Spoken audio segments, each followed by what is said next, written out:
I'm Tom from Do It Yourself Home Automation, and this is a look at the Amazon Basics waste bag for dogs. So these are waste bags from Amazon that you can use when you're walking your dog.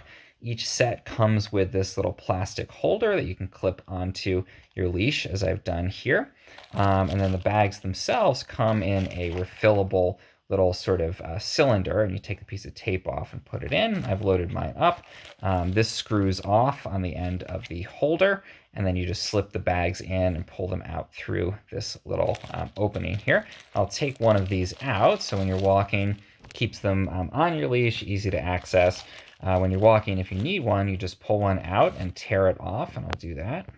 So here's the bag, and you can see you take it off, really easily opens it up.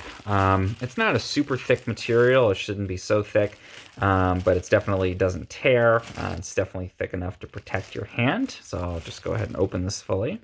So you can put that on your hand, do the scooping that you need to do, reverse the bag, and then obviously discard it in a trash can. So you can see it's a pretty big bag, given that there's multiple bags on each of those little rolls inside here. So even if you're walking a pretty big dog, this should help you with what you need to do. And, I think, again, it's thick enough that I've never had them tear. Good quality of plastic on there, but again, you get a lot of them in each of these little containers, and then you can refill this holder as you use up the bags inside of it. There's a little plastic peg inside that connects. You can recycle that after you're done with each reel, and then put a new one back into that holder. So really great solution for a waste bag when you're walking your dog.